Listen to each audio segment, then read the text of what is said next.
Hi hello నమస్తే welcome to news. మీ సిద్ధగోని సుదర్శన్.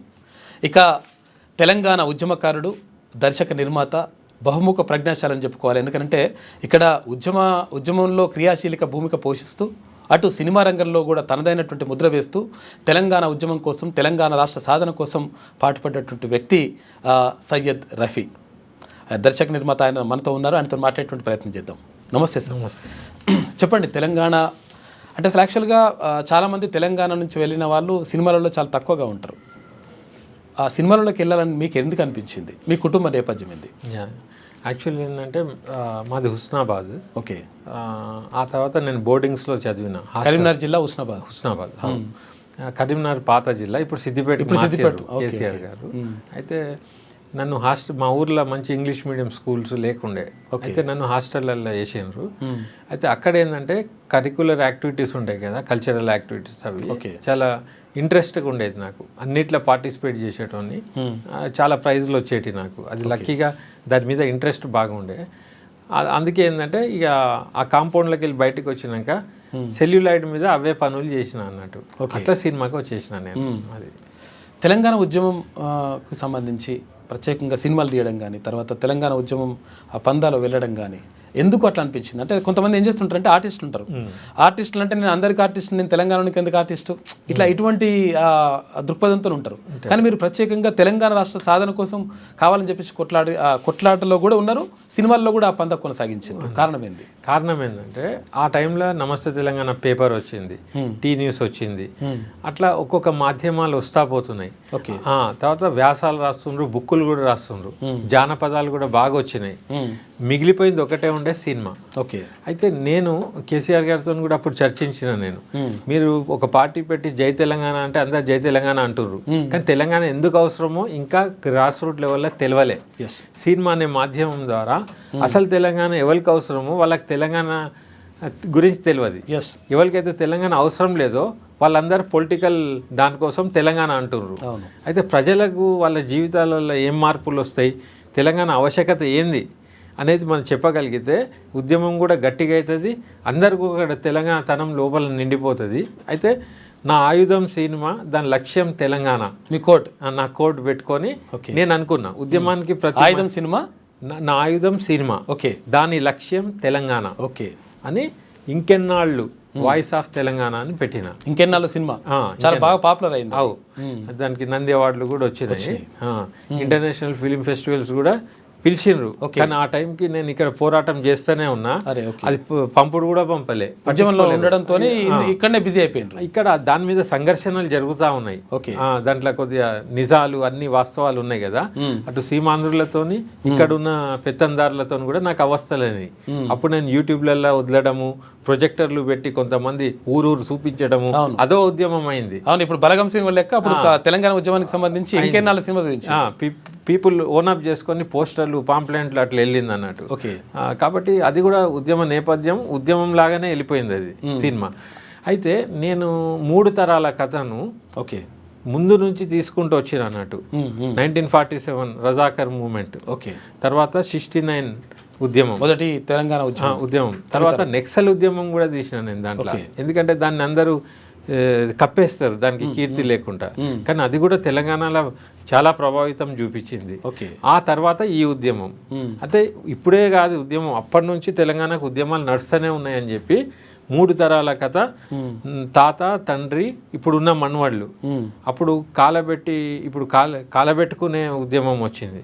అయితే దాంట్లో నేను ఒక హెచ్చరిక చేసిన, ఇంటనే కొనసాగితే సావు దండు చేసుకున్నాడు కంటే ఒకరిని చంపి సావుడన్న నయ్యమని చెప్పించిన. ఆత్మహత్యలొద్దు అనేటువంటి మాటను చెప్పిన. ఒకవేళ ఆత్మహత్య చేసుడే అయితే ఓన్ని పట్టుకొని చచ్చిపోవాలి, పని చేసి చచ్చిపోవాలి. ఇప్పుడు వాడు అట్టనే ఉంటాడు, నువ్వు చచ్చిపోతున్నావు, ఏం లాభం అని ఒక క్యారెక్టర్, వీరమ్మ క్యారెక్టర్, వాళ్ళ నాయనమ్మ మనవాడు చచ్చిపోతే వీడు వట్టిగా చచ్చిపోయాడు, ఓ బద్మాష్ గాని తీసుకొని చచ్చినా బాగుండు అంటే డైలాగ్. ఆవేదనతో, బాగా బాధతోటి. అయితే మిగిలిన్న ఇంకో మనవాడు అదే పని చేస్తాడు. అయినా కూడా తెలంగాణ రాలే, ఇంకెన్నాళ్ళని ఆమె ఒక ఆవేదనకు గురవుతుంది. అప్పుడు నెక్స్ట్ పార్ట్ నెరవేరిన కళ అని ఒక ఆర్ట్ ఫిలిం తీసిన. దాంట్లో ఎట్లా సాధ్యం అనేది చూపించిన.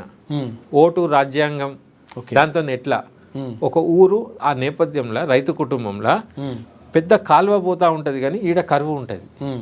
ఒక చిన్న కాలువ తవ్వాలంటే ఎన్నో ఏండ్లు పడుతున్నాయి, తవ్వుతలేరు. అప్పుడు ఊరోళ్ళే తవ్వుతారు. ఓకే, పెద్ద బండ వస్తుంది, బండ కూడా తీపియారు. ఇట్లాంటి పాలన ఉంటుంది. అప్పుడు ఏం డిసైడ్ అవుతారు ఊరోళ్ళు అంటే, ఎప్పటికొచ్చే దొర ఎవడైతే ఉన్నాడో వాని కొడుకు వాని మనవడే ఎమ్మెల్యే ఉంటాడు. అయితే దాంట్లో కొన్ని లాభాలు ఉండి అది కూడా వాడు చేయడు, ఆపేస్తారు. అయితే నెక్స్ట్ ఎలక్షన్లలో ఒక సామాన్యుడు వానికి పోటీ నిలబడి ఆడు మందు డబ్బు ఏమి ఇచ్చినా వీడు ఎట్లా కన్విన్స్ చేసి ఏమేమి చేసి ఆ కాలువ ఎట్లా వస్తుందని తీసిన నెరవేరిన కళ. ఓకే, అయితే ఇది నేను డెమోక్రటిక్ ఒక డైరెక్షన్ ఇద్దాం అనుకున్నా. ఈ కాలబెట్టుడు, సంపుడు, పిస్తోల్ పట్టుడు వేరే రాంగ్ డైరెక్షన్ వెళ్తుంది. మనకున్న ఆయుధం ఓటు కదా, అంతే. దాన్ని ఎట్లా యూజ్ చేయాలనే పాజిటివ్ యాంగిల్తో నెరవేరిన కళ అని కూడా సిద్ధమవుతుంది నా సినిమా. ఈ తెలంగాణ ఉద్యమానికి స్ఫూర్తి ఎవరు అసలు? అంటే అసలు యాక్చువల్ చాలామంది అదే మేము ఇందాకనే అనుకున్నట్టుగా చాలామంది ఆర్టిస్టులు ఎవరైనా కానీ వాళ్ళ సొంతంగా డెవలప్ కావాలి, తర్వాత నేను ఆర్టిస్ట్గా గొప్ప గుర్తింపు పొందాలి, లేకపోతే నేను నిర్మాతగా కానీ లేకపోతే దర్శకుడుగా కానీ బాగా డబ్బులు సంపాదించాలని దృక్పథం ఉంటుంది. మీకెందుకు ఇట్లా? అంటే నాకేమనిపించిందంటే, ఒక డబ్బులు సంపాదించాలంటే సినిమానే కాదు, రియల్ ఎస్టేట్, సాఫ్ట్వేర్ ఎన్నో ఉంటాయి, కాదని కాదు. ఓకే, అప్పుడప్పుడు ఏమవుతుందంటే సామాజిక స్పృహ ఉన్నప్పుడు కొన్ని అవకాశాలు వస్తాయి మనిషికి. ఓకే, అక్కడ ఒక సామాన్య మనిషికి వాని ఆవశ్యకత ఏంది అని తెలుసుకున్నప్పుడు, ఇప్పుడు స్వాతంత్ర సమరయోధులు ఉంటారు, స్వాతంత్ర ఉద్యమం. అయితే ఆ టైంలో మనం లేము. అయితే అనుకోకుండా తెలంగాణ ఉద్యమం వచ్చింది, మనం బతికి ఉన్నాం. దాన్ని మనం అంజాన్ని కొట్టేసి మనకెందుకు ఉద్యమం అనుడు కష్టం అనిపిస్తుంది. దాంట్లో మన కాంట్రిబ్యూషన్ ఉండాలి. తర్వాత ఏంటంటే, నేను కూడా జీవన ప్రయాణంలో సామాన్యులతో అబ్జర్వ్ చేసే క్రమంలో నాకు తెలంగాణ ఆవశ్యకత కంపల్సరీ అనిపించింది. రోడ్లు కానీ కరెంటు కానీ, ఇప్పుడు పోల్స్ వచ్చేటి, ఆడ కరువు అయితే మొత్తం ఇక్కడ ఆదాయం అటుపోయేది. ఇది ఎప్పటికి జరిగేది, కరువు అయినా పోయేది, లేదంటే బాగా వరదలు వచ్చినా పోయేది. కాబట్టి ఇప్పుడు మనం అన్నదమ్ములల్లా ఎవడో బాగా కష్టపడుతూ ఉంటే అది ఎక్స్ప్లాయిట్ అవుతూ ఉంటుంది, జీవితాంతం అవుతుంది. అట్లే ఉంటుంది. మళ్ళా సరే దాని కృతజ్ఞత భావన ఉండాలి, అది కూడా ఉండదు. ఉల్టా ఇచ్చేటోనికే హేళన చేసుడు చూసిన. తెలంగాణ వాళ్ళు ఏంది, వీళ్ళ భాష ఏంది, వీళ్ళ కథ ఏంది, ఇది మరీ దారుణం కదా, అది సహించలేము. అరే మీరు వచ్చి బతుకుతున్నారు ఇక్కడి నీళ్లు, ఇక్కడి గాలి, ఇక్కడి మనుషులు, వీళ్ళు మంచోళ్ళు కాబట్టి వీళ్ళ అమాయకులు అనుకొని మొత్తం అన్ని వేషాలు వేయకూడదు కదా.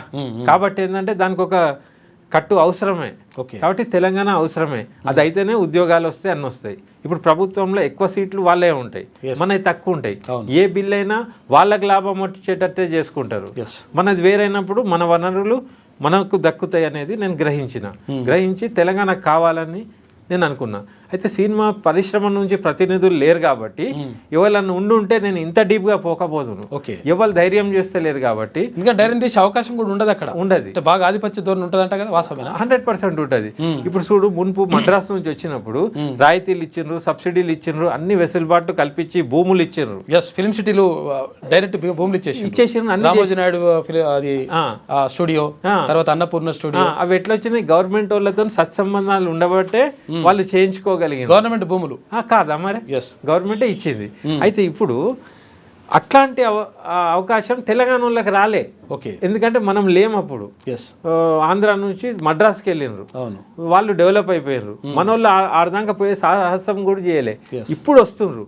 అయితే తెలంగాణ తెచ్చుకోవడానికి కారణం ఏంటంటే, అది అయిపోయింది, వాళ్ళు డెవలప్ కావాలనే పిలిచినాం, భూములు ఇచ్చినాం, డెవలప్ అయిపోయినారు. ఇప్పుడు వాళ్ళకు మనం సాధే అవసరం లేదు. ఇక ఏదైతే మిస్సింగ్ ఉందో తెలంగాణ తెచ్చుకున్నామో, ఇక్కడున్న నిర్మాతలకు, ఇక్కడున్న దర్శకులకు, ఇక్కడున్న డిస్ట్రిబ్యూటర్లకు, థియేటర్ ఓనర్లకు, ఇక్కడున్న థియేటర్ ఓనర్ కూడా సినిమా నడుపుకునే స్థాయిలో లేడు. వట్టిగా చీపురు ఊడుస్తుండు, ఏమైనా ఇస్తే తీసుకుంటుండు, లేకుంటే ఆ థియేటర్ నడపలేడు. మొత్తం గుత్తాధిపతుల చేతుల్లోనే ఉన్నాయి కదా. అయితే ఆ గుత్తాధిపత్యమే పోవాలి, తెలంగాణ కావాలి. అందుకన్నాం మనం ఇప్పుడు దర్జాగా ఆ దుకాణంలో ఆడు కూర్చునేటట్టు ఉండాలి, ఆ థియేటర్కి ఆడు డిక్టేట్ చేసేటట్టు ఉండాలి. ఏ సినిమా వేయాలి, ఏ సినిమా వేయద్దు, టికెట్ ఎంత పెట్టాలి, ఏది లేదు. వట్టిగానే వ్యవస్థ మొత్తం ఓ రకంగా ఉంది, మీకు తెలియదు ఏముంది. అయితే తెలంగాణ వస్తేనన్నా ఆ చేంజ్ తేవచ్చు అనుకున్నా నేను. తెలంగాణ రాకుంటే ఆ చేంజ్ తేలేం. ఎందుకంటే ప్రభుత్వాలు వాళ్ళే ఉంటాయి, ఏదైనా వాళ్ళే ఉంటాయి. ఇప్పుడు ఏంది, సబ్సిడీలు అన్నీ లేవు. ఇప్పుడు వాళ్ళు డెవలప్ అయినాక కట్ చేసేసిండ్రు. ఇప్పుడు మళ్ళీ పునరావృతం మళ్ళీ చేయాలి కదా, Yes. చేస్తలేరు. 10 ఏళ్ళు కేసీఆర్ పాలనలో అడిగి చేసి ఉన్న ఎఫ్డీసీఏ తీసేద్దాం అనుకున్నారు, ఎస్ ఫిల్మ్ డెవలప్మెంట్ కార్పొరేషన్ అవును. అప్పుడు దానికోసం మీరు ఫైట్ చేసిన ఫైట్ చేసిన 500 మందితోని చంద్రవదన్ ఉండే ఐఏఎస్ ఆ క్యారిడార్లో మాబ్ ధర్నా చేసిన. ఓకే ఒకటేసారి ఆయన ఆఫీసులకు సొర్రిపోయినాం, మెమరాండం ఇచ్చినాం, స్లోగన్స్ ఇచ్చినాం. ఆయన కూడా ఇది న్యాయబద్ధమే మీద అన్నాడు. ఎస్ మళ్ళీ 2 నెలలకు డివైడ్ అయిపోయింది. ఓకే దాని ఫలితంగా తెలంగాణ ఫిల్మ్ ఛాంబర్ ఏర్పడదా, ఫిలిం డెవలప్మెంట్ కార్పొరేషన్ అసలు కార్పొరేషనే వద్దు, మినిస్ట్రీతో నడుపుదామన్నారు. దానికి ప్రభుత్వం కూడా సుముఖంగా ఉండే. అయితే నాకేంటంటే ఎంప్లాయీస్ చెప్పిండ్రు ఓకే ఇది కార్పొరేషన్ తీసేస్తుండ్రు, మా ఉద్యోగాలు పోయేటట్టున్నాయని నా దృష్టికి తెచ్చిండ్రు. అయితే వాళ్ళ ఉద్యోగాలే కాదు, మాయి కూడా డెవలప్మెంట్ ఆగిపోతుంది కార్పొరేషన్ లేకుంటే. ఓకే కాబట్టి వాళ్ళ కోసం మా కోసం మేము అందరం కలిసి తెలంగాణ సినిమా ప్రొటెక్షన్ ఫోరం అనే బ్యానర్ మీద ఉద్యమం చేసినాం. ఇప్పుడు ఇదంతా చేస్తుంటే అక్కడ అంటే ఆ నిర్మాతల నుంచి కానీ అక్కడ నుంచి సినిమా వాళ్ళ నుంచి ఆంధ్ర వాళ్ళ నుంచి ఒత్తిళ్ళు తర్వాత మీకు ఏమన్నా జరగలేదా? 100% జరుగుతుంది. ఇప్పుడు వాళ్ళ మీద డిపెండ్ అయ్యి అన్ని చేసినప్పుడు వాళ్ళు సహకరించారు. ఓకే ఇప్పుడు నాకు సహకారం లేదు. నేను అందుకే తెలంగాణ సినిమా పాలసీ కావాలని పట్టుబట్టే. ఎందుకంటే తెలంగాణ సినిమా పాలసీ వస్తే ఓకే ప్రభుత్వం మీద డిపెండ్ కాగలుగుతాం, మనుషుల మీద కాదు. ఎస్ అప్పుడు వాళ్ళు మద్రాసు నుంచి వచ్చినప్పుడు ఏమేమైతే వెసులుబాట్లు ఇచ్చిండ్రో అప్పుడు మీరు కూడా చేస్తే మేము కూడా డెవలప్ అవుతాం. Yes. ఇప్పుడు బాలీవుడ్ బొంబాయిలో ఉంది, అవును. మరాఠీ కూడా చిన్న ఇండస్ట్రీ ఉంది. సేమ్ తెలంగాణ ఉర్దూ సినిమాలు, హైదరాబాదీ సినిమాలు, తెలంగాణ సినిమాలు Yes. వీటికి ఒక సపరేట్ ఒకటి పెట్టి వింగ్ ఏర్పాటు చేస్తే వింగ్ ఏర్పాటు చేసి ఇట్లాంటి సినిమాలకు తెలంగాణ నేపథ్యంతో తెలంగాణ జీవన విధానాల గురించి, చరిత్ర గురించి, సంస్కృతి సాంప్రదాయాల గురించి, ఇక్కడి భూమిపుత్రులు నిర్మించే సినిమాలకు ఇక్కడి కళాకారులను, ఇక్కడి టెక్నీషియన్లను పెట్టి తీసిన సినిమాకు ఒక ప్రత్యేక రాయితీ అన్నప్పుడు ధైర్యం చేసి అందరు వస్తారు. అవును ఎస్ ఎంటర్ప్రెన్యూర్స్ కూడా తయారవుతారు, ప్రొడక్షన్ చేయడానికి కూడా వస్తారు. ఓకే ఇప్పుడు వచ్చేసి తీసినాక ఏం చేయాలి, మళ్ళా పోయి వీని కాలు పట్టాలి. ప్రభుత్వం నుంచి ఎంకరేజ్మెంట్ లేకపోతే ఏం చేయలేం. అయితే మినిమం సబ్సిడీయో లేకుంటే వచ్చిన సినిమాను శాటిలైట్ రైట్సో దూరదర్శన్ కి గవర్నమెంటే కొన్నట్టో చేసి దీని ద్వారా గవర్నమెంట్ కూడా ఆదాయం పొందొచ్చు. అట్లాంటి అన్ని స్కీమ్స్ ఉన్నాయి. కానీ పిలిచేటోడేవాడు, అడిగేటోడేవాడు, ఏం లాభం? టైం అంతా కాలయాపన అయిపోయింది తెలంగాణ తెచ్చినాక కూడా. అయితే పేపర్లలో రాస్తున్నాం, మెయిల్స్ చేస్తున్నాం, ఇక వాళ్ళకి దీని మీద ఎక్కువ లేదు. మళ్ళీ ఉద్యమము, మళ్ళీ గడబడులు, బాగా ఒత్తిడి తెస్తే అవుతుందేమో, ఇక ఊకే ఇదే చేయాలన్నా వింటరేమో అని వెయిట్ చేస్తున్నాం. ఓకే అది తెలంగాణ వచ్చిన తర్వాత అంటే సోనియా గాంధీ కూడా మిమ్మల్ని పిలిపించుకున్న తర్వాత అక్కడికి వెళ్ళి మీరు కలిసిండ్రు. ఆ తర్వాత అంతా అంటే అదైతే మధురమైన ఘట్టం అది. ఎందుకంటే ఆ టైంలో సోనియా గాంధీ 10 ఏళ్ళు ఒక సుప్రీం లెక్క పాలించింది. తెలంగాణ ఆమె లేకుంటే రాదనేది నా నమ్మకం. కొందరు అంటారు పోరాటం చేసి తెచ్చినాం అవి అంటారు. పోరాటం ఎప్పటి నుంచో చేస్తున్నాం. చేసుడు మన ధర్మం, మన కర్తవ్యం. ఓకే, ఇచ్చుడేంది అంటారు కొందరు. ఇచ్చుడా కాదు. నేనేమంటా అంటే సోనియా గాంధీ కూడా మనతో పాటు పోరాటం చేసిందంట. నేను కలిసి పనిచేసిందంటే ఎట్లా అంటే పార్లమెంట్లో ఆమె ఇట్లా కూర్చొని ఇట్లా హుకుం చేస్తే రాలే. పెప్పర్ స్ప్రేలు అవి ఇవి ఎంత తతంగం. సుష్మా స్వరాజ్ని, వేరే ఆడోళ్ళని అందరినీ ఆమె కలిపి చేసి ఇది ఇయ్యాలి, మనం పార్టీలకు అతీతంగా మనం పిల్లలు సస్తున్నారు, మనం కాపాడాలి, ఒక తల్లి పాత్ర పోషించాలి. ఆమె పందాలో ఆమె తెలంగాణ ఉద్యమం చేసిందంట. నేను ఆమె ఇచ్చిందనా, కాబట్టి ఆమెకు రుణపడి ఉన్నా. నేను ఆమెకు లెటర్ రాసిన, ఒకసారి మెయిల్ రాసిన, ఏమని, మీరు చేసిన స్టెప్ వల్ల రాజకీయంగా మీకు నష్టం జరిగి ఉండొచ్చు గాక, కానీ ఇలా అంబేద్కర్ శిల్పాలు ఆయన సచ్చినంకి ఎట్లయితే స్థాపితమైనాయో తెలంగాణకు ఒక తల్లిలాగా మిమ్మల్ని కొలుస్తారు, మీరు నిరుత్సాహపడే అవసరమే లేదని నేను రాసిన. దానికి ఆమె చలించి నన్ను పిలిపించింది. అప్పుడు శాల్వ కప్పిన ఆమెతో బొమ్మ రాసి సేవియర్ ఆఫ్ తెలంగాణ సోల్స్ అనే టైటిల్ ఆమెకు సమర్పించి వచ్చిన. నాకు ఉద్యమం చేసినందుకు అదొక చాలా తృప్తి అనిపించింది. ఆమె ఎవరిని కూడా పిలవలే. కేసీఆర్ గారు ఫ్యామిలీతో ఫోటో దిగి వచ్చేసిండ్రు. వచ్చినాక ఇక వేరే పార్టీ అన్నీ అయినాయి. ఆ తర్వాత మళ్ళా దాని గురించి నేను బాధపడ్డా. అరే ఆమెకు మోసం లెక్క అయిందా అంటే ఒక గిల్ట్ అయింది. కొంత పురుగునైనా ముద్దు పెట్టుకుంటాను, పార్టీని విలీనం చేస్తా అని చెప్పేసి కేసీఆర్ చెప్పిండు. తర్వాత మోసం చేసినట్టు అయింది. అయితే మనం మోసగాళ్ళ లెక్క ఉండద్దు ప్రజలని. నేను ప్రజల తరఫున పోయినా కలిసిన. ఆమె అడిగింది, మా పార్టీ నుంచి నీకు ఏం కావాలి చెప్పని అడిగింది. నేను అన్నా మాకు కాంగ్రెస్ పార్టీ కాదు, నేను తెలంగాణ ఉద్యమకారుణ్ణి. ఆమె ఇచ్చిందని రుణం ఉంటుంది నాకు. ఆమె మాతో పాటు కష్టపడ్డది, ఆమె ప్రమేయం వల్లే వచ్చిందని నేను భావిస్తా. లేకుంటే ఇంకెంతమంది చచ్చిపోయేటోళ్ళు. కొందరు అంటారు ఆమె మొదలే ఇచ్చుంటే ఇంకింతమంది చచ్చిపోయేటోళ్ళు కాదంటారు. నేననేది అసలు ఇవ్వకుంటే ఆమె అసలు కష్టం, ఆమె దీంట్లో జోక్యం చేసుకోకుంటే ఆమెకి ఏమొస్తుంది? నీ తెలంగాణ ఇచ్చుడు ఇవ్వకపోవడంతో ఇక్కడ సీట్లు పోయినాయి, ఆంధ్రప్రదేశ్లో సీట్లు పోయింది. ఎంత నష్టం జరిగింది, నాకు బాధ అయింది. అయ్యే నేను ఆమెకు ఒక ఓదార్పులాగా ఒక మనోధైర్యం ఇవ్వడానికని నేను మెయిల్ రాసిన, అంతే. ఆమె పిలుస్తుంది కూడా అనుకోలే, పిలిచింది, పోయినా మాట్లాడింది. అదేంటి ఒక సీడీ కూడా సమర్పించిన, ఇంకెన్నాళ్ళు సినిమా ఆమెకు అర్థమయ్యేటట్టు సబ్ టైటిల్ చేసి ఆమెకి ఇచ్చిన, ఆమె తీసుకున్నది, ఆమెకు అంకితం చేసిన. ఆ తర్వాత ఆమె అడిగింది మీకు ఏం కావాలి చెప్పండి అని. నేను అన్నా నాకేమొద్దు మేడం, కామన్ పీపుల్ తరఫున, ఉద్యమకాల తరఫున జస్ట్ థ్యాంక్ యూ చెప్పడానికి వచ్చినా నేను. మాకు రాని తెలంగాణ ఇచ్చారు, దానికంటే ఎక్కువ మీరు ఏమి ఇవ్వలేరు అన్న నేను. ఉల్టా మేమే మీకు ఇవ్వాలి ఇప్పుడు అని అన్నా. అయితే నెక్స్ట్ ఎలక్షన్ సపోర్ట్ చేయలేకపోయినా, ఎందుకంటే వీళ్ళు మహాకూటమిలో చంద్రబాబుని పెట్టుకున్నారు. చంద్రబాబుని పెట్టినప్పుడు ఆ పాలసీ నేను కావాలన్నా చంద్రబాబు కావాలన్నా అంటే పబ్లిక్ కేసీఆర్ అంటే దిగ్విజయ్ సింగ్కి నేను మేలు చేసిన, నా శాయశక్తిలో ట్రై చేసిన, ఎవడింటాడు, ఓడిపోయినరు. అయితే ఈసారన్నా ఎట్లన్నా గెలవాలని చెప్పి మేధావులు ఉద్యమకారులకు ఫీడింగ్ నేనే చేసిన సైకాలజికల్లీ. వాళ్ళు ఏమంటారు, బీఆర్ఎస్కి వేయద్దు, దేనికన్నా ఏమన్నారు అంటారు. దేనికన్నా అంటే డివైడ్ అయితే ఉండదు, ఓట్లు విడిపోతాయి. అయితే తొర్రూరులో ఒక సభలో మేధావులు ఉన్నారు, నేను కూడా అటెండ్ చేసిన. అక్కడ నా స్పీచ్లో దేనికైనా కాదు, తెలంగాణ ఇచ్చిన సోనియా గాంధీకి రుణం తీసుకోవాలి ఈసారి. అయితే రాజ్యాంగబద్ధంగా సెక్యులర్ పార్టీ మనకు కనబడుతుంది, ఇంకో పార్టీ లేదు, ఇంకో దిక్కు లేదు. కాబట్టి కాంగ్రెస్కి ఈసారి వేయాల్సిందే అన్నాక మిగతా మేధావులు కూడా వేయాల్సిందే అని మెల్లమెల్ల అందరు కాంగ్రెస్ పెట్టిండ్రు, బస్ యాత్రలు చేసిర్రు, అందరు చేసిర్రు. అందరు కూడా ముక్తకంఠంతో కాంగ్రెస్ అన్నందుకే కాంగ్రెస్కి భావజాలం పెరిగి కాంగ్రెస్ వచ్చింది. చాలా హ్యాపీ అయినా నేను. తర్వాత ఇప్పుడు ఈ ఫిలిం డెవలప్మెంట్ కార్పొరేషన్ కోసం కృషి చేసిన తర్వాత ఇది రాచకొండ ఫిలిం సిటీకి సంబంధించి ఏం జరిగింది?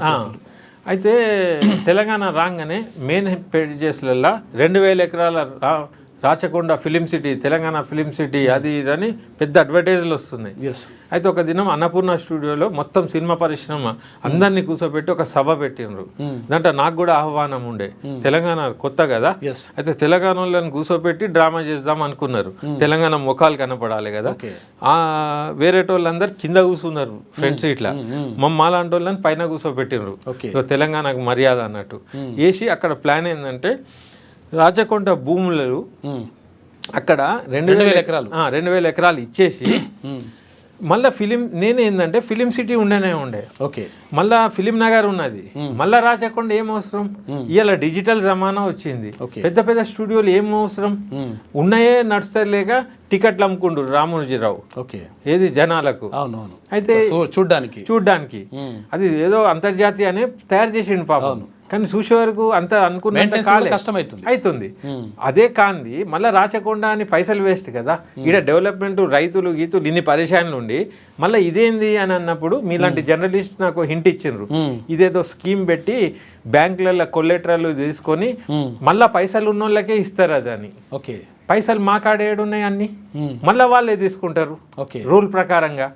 అప్పుడు నేను నిలదీసి అడిగిన, తెలంగాణ ఫిలిం సిటీ బాగుంది, స్పష్టత ఇవ్వండి, తెలంగాణ వాళ్ళకి ఏంది, దాని మా పాత్ర ఏంది, మేము మళ్ళా గడ్డి పీకి నీళ్లు పోసి గా పని మాది, లేకుంటే మేము కూడా ఆంటర్‌ప్రెన్యూర్స్ అవ్వడా, దానికి స్కీమ్ ఏంది, ఆ స్పష్టత ఇచ్చి తెలంగాణ ఫిలిం సిటీ చేయండి. అది ఇయ్యలేరు అనుకోండి, చేయకండి అన్న నేను. అప్పుడు కొంతమంది రసమల్ లాంటి వాళ్ళు కూడా అరే అదేంది ఇచ్చేటప్పుడు నువ్వు అని గునిగినరు. అప్పుడు నాకు కోపం వచ్చింది. నేనన్నా బంద్ చేయి, ఎందుకంటే ఆంధ్రోళ్ళని తిట్టి పాటలు రాసి అన్ని చేసి మళ్ళీ ఇప్పుడు పొగుడుతుండ్రు, సభలో పొగుడుతుండ్రు, ఎవరినైతే తిట్టినరో కవిత్వాలు పాడుతుండ్రు. నేనన్నా ఉద్యమం లక్ష్యం అది కాదు కదా.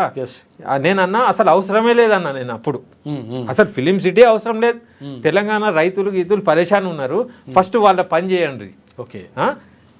ఈ ఫిలిం పాలసీ తేండి చాలు. నేను మేనిఫెస్టోలో పెట్టించిన నేను కేసీఆర్తో చెప్పించి నా డిమాండ్స్ పెట్టిండు ఆయన. 6 డిమాండ్స్ ఇస్తే 4 పెట్టిండు. ఏం చేయాలి, అవి చేస్తే చాలు, వాళ్ళు ఇచ్చేది ఏంది మేము కొనుక్కుంటాం అన్నట్టు నా ధోరణి ఉండే. కాబట్టి ఇమీడియట్ 200 కుర్చీలు ఇరిగిపోయినాయి నా స్పీచ్కి. ఏమన్నా కానీ అనుకున్నా నేను. ఓకే, ఇక నా త్యాగం అది. మళ్ళీ ప్రభుత్వం దగ్గర తీయదని కూడా నాకు తెలుసు. కానీ ఆ భూమి ఆపాలన్నప్పుడు స్పష్టంగా మాట్లాడాలని చెప్పి గట్టిగా గొంతు ఇప్పిన. ఎవరి పక్షాన? పేద టెక్నీషియన్లు, రైతుల పక్షాన మాట్లాడిన, నిర్మాతల పక్షాన కాదు. ఓకే, మాట్లాడిన నిర్మాత అయి ఉండి కూడా నిర్మాతల పక్షాన కాకుండా ఇక్కడ మాట్లాడినప్పుడు వాళ్ళందరూ కూడా ఆవేశానికి గురై ఫిలిం సిటీ మన ఇట్లా మొత్తం ఇరగొట్టిండ్రు. టెంట్ హౌస్ వాడు బిల్లు రాసి తెచ్చిండు, ఇంత నష్టం అవుతుంది సార్ నాదంటే. మీటింగ్ పెట్టినోని అడుగు నేనేం చేయాలని నేను జారిపోయినా. ఇట్లా జరిగి తర్వాత పరిస్థితి ఎట్లా వచ్చిందంటే తెల్లవారుసారి శ్రీనివాస్ యాదవ్ వచ్చి మీడియా మిత్రులకు నమస్తే, ఇక్కడ ఏమేమైందో ఏం రాయకుండ్రి అని చెప్పే పరిస్థితి వచ్చింది. అప్పుడు ఒక బొకే నాతోనే ఆయనకి ఇప్పించి ఒక ఫోటో తీసిండ్రు ఇట్లా 10 మంది నిలబడి సినిమాటోగ్రఫీ మినిస్టర్కి అభినందనలు చెప్పిన పరిశ్రమ అంతే న్యూస్. ఇక తెలంగాణ పరిశ్రమ లేకుంటే నెక్స్ట్ డే 2000 ఎకరాల ఫిలిం సిటీ స్టార్ట్ అని ఉండేది. ఓకే, అది నేను చాలా హ్యాపీ ఫీల్ అవుతా. ఒక భూమిపుత్రుడిగా నేను చేయగలిగిన నిజాయితీ పనులు అవి. ప్రభుత్వం నుంచి యాడ్స్ తెప్పించడంలో దానికి సంబంధించి అదేంటంటే ఎంపానల్మెంట్ మెంబర్షిప్ అని ఎఫ్డీసీలా ఉంటుంది. అదేంటంటే ప్రభుత్వం ఇప్పుడు 6 గ్యారంటీలు అనుకో, షాదీ ముబారక్, కళ్యాణ లక్ష్మి, ఇవన్నీ చేయడానికి ఒక ఎఫ్డీసీ ఐఎన్పిఆర్ డిపార్ట్మెంట్లో ఉంటుంది. దాంట్లో మెంబర్షిప్ ఉండాలి. తెలంగాణ వచ్చేసింది 3 ఏళ్ళు అవుతున్నాయి, సేమ్ అట్లనే నడుస్తుంది. యాడ్స్ కూడా వాళ్ళకే ఇస్తున్నారు. వాళ్ళకే పాత ఎంపానల్మెంటే నడుస్తుంది. పాత వాళ్ళు అంటే వాళ్ళే కదా, ఎక్కువ మంది వాళ్ళే ఉంటారు, ఒకరిద్దరు వాళ్ళే ఉండొచ్చు. అయితే నాకు ఒకటేసారి స్ట్రైక్ అయ్యి, మన వాళ్ళకి పని లేదు ఏం లేదు, అసిస్టెంట్ డైరెక్టర్లు ఎందరో ఉన్నారు, వాళ్ళన్నా పోయి చేసుకుంటారు కదా. మెయిన్ డైరెక్టర్లకు సినిమాలు ఉంటాయి, అసిస్టెంట్లు కో డైరెక్టర్లకు అదొక జీవనోపాధి కదా. దాని గురించి కూడా నేను వ్యాసాలు రాసిన, కేసీఆర్కి అది మెయిల్ చేసిన, సినిమాటోగ్రాఫర్కి కలిసి చెప్పిన, అన్నీ చేసి అవి ఇవి చేసి మళ్ళీ ఫైనల్లీ కిషోర్ బాబు అని ఉంటాడు, ఆయనకు చెప్పి అవి ఇవి చేసినాక ఎంపానల్మెంట్కి అది వచ్చింది, ఏది నోటిఫికేషన్. ఓకే, నేను కూడా కట్టిన, దానికి పైసలు కట్టాలి. కానీ నాకు ఇప్పటిదాకా యాడ్ రాలే. పైసలు అయితే కట్టినాం కానీ యాడ్ రాలే. మరి అది కూడా అప్పుడు ప్రభుత్వంలో సత్సంబంధాలు ఉన్నోళ్ళు లోపల ఇచ్చుకున్నారా తెలియదు. ఎందుకంటే నా పనులలో నేను బిజీ అయిపోయినా. ఇక ఎవరిని కొట్లాట వాడు కొట్లాడాలి కదా. ఇప్పుడు నువ్వు ఎంపానల్మెంట్ మెంబర్ దొరికే అవకాశం మా ఉద్యమం కల్పించింది. నీ హక్కుకు నువ్వు కొట్లాడాలి, అంతే. ప్రతి ఒక్కరికి కొట్లాడు కష్టం అవుతుంది. కాబట్టి ఇది నా కాంట్రిబ్యూషన్. ఓకే, గద్దర్ అవార్డుకి సంబంధించి దానిపైన మీ అభిప్రాయం ఏంది? అయితే నేను సినిమా వాళ్ళ గద్దర్ అవార్డు అనే దానికి నేను అభినందించిన, కానీ నా నిరుత్సాహం ఏంటంటే ఇప్పుడు ఎన్టీఆర్ అవార్డు అని మీరు చూడండి ఒకటే ఉంటుంది. ఓకే, దాదాసాహెబ్ ఫాల్కే అవార్డు ఒకటే ఉంటుంది. ఓకే, ఒక పెద్ద సంవత్సరానికి ఒక ఆయనకి ఇస్తారు, ఒక్కనికి ఇస్తారు. అది గౌరవంగా ఉంటుంది. అంటే గద్దర్ అవార్డు దొరికిందంటే వాడు ఆల్తు ఫాల్తు ఉండడు, గద్దర్ లాంటోనికి ఇవ్వాలి అనేది నా అభిప్రాయం. నేను వ్యక్తపరిచిన పేపర్ల ద్వారా, టీవీల ద్వారా, మీ యూట్యూబ్ల ద్వారా అన్ని చెప్పిన. 4-5 రోజులు అదే పని పెట్టుకున్నా, కానీ ఏడు వింటారు? గద్దర్ పేరు మీద సపరేట్ ఒక అవార్డు ఉండాలి, అంతేగాని అందరికీ గద్దర్ అవార్డులను నో. ఇప్పుడు సామాజిక స్పృహతోనో ఒక ఫోక్, ఆయన ఫోక్ కి నిదర్శనం. అది కానీ సినిమా కానీ పాట కానీ, ఒక మంచి సూపర్ పాట రాసి పాడతాడు, సినిమా దాకా పోలేడు, అతనికి ఇవ్వచ్చు. గద్దర్ అవార్డు సపరేట్ ఉండాలి. ఇప్పుడు గద్దర్ సినిమా మనిషా కాదు, అట్లాంటి వాళ్ళు ఎందరు లేరు, వాళ్ళకి ఈను. సినిమాలో ఉన్నా కూడా సినిమాలో లేకున్నా కూడా నువ్వు. గద్దర్ అవార్డు అనేది ఒక సామాజిక స్పృహకు నిదర్శనంగా ఉండాలనేది నా అభిప్రాయం. నేను వ్యక్తపరిచిన, కానీ వినరు కదా. వాళ్ళు అనౌన్స్ చేసేసిండ్రు, వాళ్ళు వెనకకి ఎందుకు వస్తారు? ఇప్పుడు ఏం చేసిండ్రు, గద్దర్ తెలంగాణ ఫిలిం అవార్డ్స్ అని పెట్టిండ్రు. తెలంగాణ ఫిలిం అవార్డ్స్ అన్న అయిపోయేది, ఏదైనా ప్రతీక మీద పెట్టినా అయిపోయేది. గద్దర్ అవార్డు దాంట్లో ముఖ్యమైన అవార్డు పెట్టి ఉంటే గౌరవంగా ఉండేది అనేది నా అభిప్రాయం. అన్నింటికీ గద్దర్ పేరు కాకుండా ఒకటి ప్రత్యేకంగా పెడితే బాగుండేది. ఎందుకంటే గద్దర్ అవార్డు గ్రహీత అంటే సూపర్ ఉండాలి. ఇప్పుడు 20 మందికి అవార్డులు వచ్చినాయి, అందరు గద్దర్ అవార్డులేనాయి. ఏమున్నది? ఆ అవార్డులల్లా గద్దర్ అవార్డు వచ్చిందా, అబ్బా ఎంత త్యాగశీలి, ఎంత సామాజిక గొప్పవాడన్నాడు గుర్తిస్తారు ఉండేది అనేది నా అభిప్రాయం. ఓకే, ఇంకా ఇప్పుడు తెలంగాణ వచ్చిన తర్వాత అంటే ఇప్పుడు ఏమేమి మార్పులు వచ్చినాయి అంటే సినిమా ఇండస్ట్రీకి సంబంధించి కానీ? ఏం లేదు, మన భాష కొద్దిగా ఫ్యాషన్గా మారింది. దానికి ప్రభుత్వాలు చేసింది ఏం లేదు. విలన్లు లేకపోతే కమెడియన్లకు ఉండేది. ఇప్పుడు ఏంటంటే అది దేనివల్ల వచ్చింది? ప్రభుత్వాలు చేసింది ఏం లేదు, సోషల్ మీడియా ప్రభావం. దాంట్లో పిల్లలు షార్ట్ ఫిలిమ్స్, పాటలు ఇట్లాంటివి చేసుకుంటా. ఇప్పుడు మీరు పెద్ద ఛానళ్ళు ఉండేటి, ఇప్పుడు మీరు ఎంత అద్భుతంగా చేస్తున్నారు. ఇప్పుడు నాలాంటి కూడా ఒక సమస్య తీసుకొని టీవీ ఛానల్ తలుపు తట్టలే నేను, ఫోన్లకే వచ్చేసినాయి. అది చాలా అభినందనీయం, కొత్త రెవల్యూషన్. ఆ రెవల్యూషన్లో మీరు ఉండు అనేది నిజంగా నేను అభినందిస్తున్నా. ఇంటర్వ్యూ నాదే కావచ్చు కానీ మీకు అభినందనలు. కాబట్టి సేమ్ వేలో కళాకారులందరూ కూడా సోషల్ మీడియాను వాడుకొని మన యాస భాషలు బయటికి తెచ్చారు. తెచ్చినప్పుడు పబ్లిక్ అంతా వినుడు మొదలైంది. అప్పుడు సినిమా వాడు కూడా అది వాడే పరిస్థితికి వచ్చింది, తప్పనిసరి పరిస్థితి క్రియేట్ అయింది. తెలంగాణ వచ్చినా సోషల్ మీడియా లేకుంటే రాకపోవు అనేది నా అభిప్రాయం. Okay, thank you. అంటే ఇంకా ఇప్పుడు తెలంగాణకు సంబంధించి ఇట్లా జరుగుతూ ఉంది. తర్వాత మీ సొంతంగా మీ భూమి విషయంలో ఏదో జరిగింది. తర్వాత మీ పూర్వీకులు అంటే ఒక టెంపుల్ కోసం దానం ఇచ్చిండ్రు. ఆ తర్వాత పక్క భూమిని కూడా కబ్జా పెట్టడానికి ప్రయత్నం చేస్తున్నారని చెప్పేసి ఆరోపణలు వస్తున్నాయి. దాని గురించి చెప్పండి, ఏం జరిగింది? కాదండి, ఇది చాలా బాధాకరము. ఎక్కడది? హుస్నాబాద్లో మాకు భూములు ఉండే. వ్యవసాయ కుటుంబం అంటే భూమి ఉంటుంది, దున్నుతాం, చేస్తాం. తర్వాత భూమి ఉంటే భూమి ఉన్నదనగానే వీడో దొర అని క్రియేట్ చేస్తారు. మేము బీసీఈ అయి ఉండి కష్టపడి చదువు చేసి కష్టపడ్డారు కాబట్టి మా తాతగారికి భూములు ఉండే. దాంట్లో ఎంకరేజ్మెంట్ జరిగినా ఆయన మళ్ళీ కొట్లాడి చేసి ఆయనదైనా చేసుకున్నాడు. ఆయనకు సంతానం మా ఫాదర్ వాళ్ళ కాడికి వచ్చే వరకు వ్యవసాయమే బంద్ అయిపోయింది. దేశంలో ఎన్నో మార్పులు వచ్చినాయి. తర్వాత మేము రైస్ మిల్కి వెళ్ళినాం, ఇంకో ఆయన రాజకీయంలోకి వెళ్ళిండు, ఇంకొక ఆయన ఇంకో దానికి వెళ్ళిండు. అప్పుడు ఆ ఉన్న భూములు అమ్మినాం, అవసరాన్ని బట్టి. వ్యవసాయం చేయలేనప్పుడు అమ్మినాం. కానీ చరిత్ర అయితే ఉంటుంది కదా. అయితే ఆ ప్రాసెస్లో మా తాతగారు ఏంటంటే ఆయన మంచి ఉండే. అట్లనే వస్తుంది మా క్వాలిటీ. మా ఊర్లో ఇంకో దేశముఖ్ కూడా ఉండే. కానీ ఇప్పుడు నేను ఆయనను కమెంట్ చేయగాని నక్సల్ ఉద్యమం వచ్చినప్పుడు ఆయన భూములల్లో ఎర్ర జెండాలు పాతినరు, మా భూములలో పాతలే మరే. ఇదే ఫిల్టర్. మంచోడు భూములలో వాతలేదు, ఆటోమేటిక్గా వీడు దొంగ అని చెప్పేసి అనుకున్నారు కాబట్టి ఆయన భూమిలో వాత. నేను అన్నాను ఆడ ఇట్లా జరిగింది, ఇది చరిత్ర. సెకండ్ పాయింట్ ఏంటంటే మా ఊర్లో హిందువులు ఎక్కువ ఉన్నా మేము తక్కువ ఉన్నాం. కానీ 2 సార్లు మా పెద్ద నాన్న మేజర్ గ్రామ పంచాయతీకి సర్పంచ్ అయ్యాడు. ఆయన అందరు ప్రేమిస్తారు. ఇట్లున్నాయి మా సత్సంబంధాలు. తెలంగాణ కల్చర్కి నిదర్శనం మా ఊరు. ఇప్పుడు పండుగలు అయితే శక్త్యాలు, గారెలు, అర్చలు అన్నీ మేము చేసుకోం, మాకు అన్నీ వస్తాయి. అర్థమవుతుందా? ఇక మా పండుగలు ఉన్నప్పుడు, బక్రీద్ ఉన్నప్పుడు మటన్ గీటన్ మేము కోసినప్పుడు ఊరోళ్ళకి కూడా మేము అది చేయవలసి వస్తుంది, తప్పదు ఇక. అట్లా ఇప్పుడు సేమియాలు చుట్టాలే కాదు ఊరంతా తినిపియాల్సి వస్తుంది, పెళ్లి చేస్తే ఊరంతా తినాల్సి వస్తుంది. ఇట్లా తర్వాత ఆడ పేర్లు పెట్టి ఏం పిలుచుకోరు. హిందువులు, ముస్లింలు కూడా మామ, తాత, కాక అనే అంటారు. వరసలు పెట్టి పిలుచుకుంటారు. అట్లున్నది మా ఊర్లో. కాబట్టి మేము ఏంటంటే హ్యాపీగా ఉన్నాం.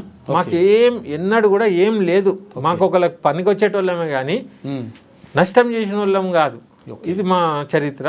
మా ఫాదర్ కొద్దిగా సామాజిక స్పృహ ఎక్కువ ఉండే ఆయనకి. ఇంకా ఆయన అప్పుడు రాసేది కూడా, అప్పుడు చాలామంది విప్లవకారులను కూడా నేను చిన్నతనంలో చూసేటోని పోయేటోని. జమానా మారింది కానీ వాళ్ళు పేదల గురించి, సామాన్యుల గురించి ఆలోచించేటోళ్ళు.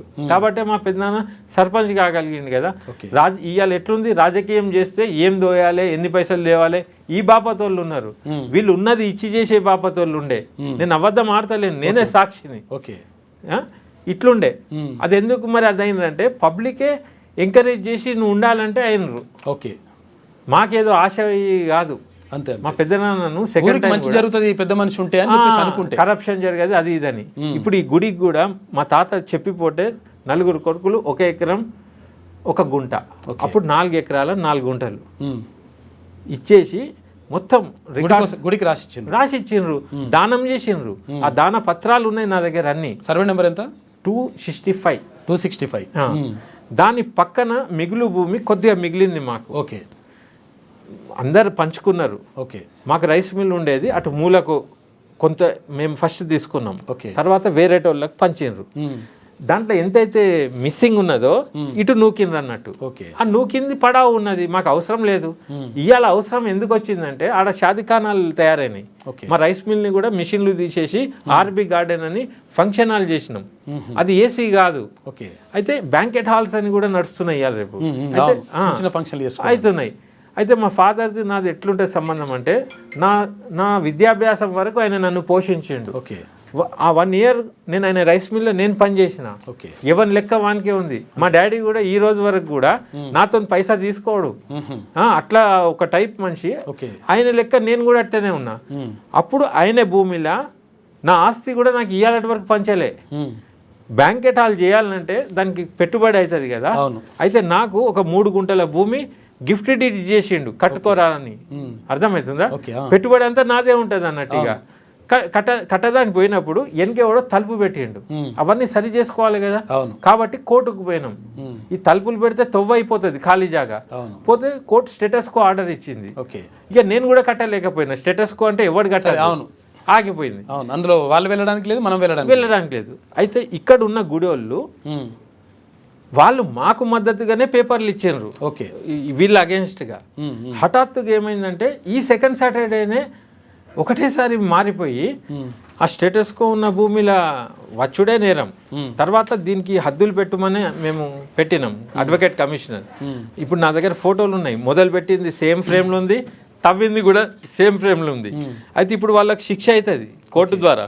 అయితే ఇప్పుడు వాళ్ళు ఏం చేస్తున్నారు తప్పించుకోవడానికి, 265, 264 ఉంది కదా, ఇది 265 అంటున్నారు.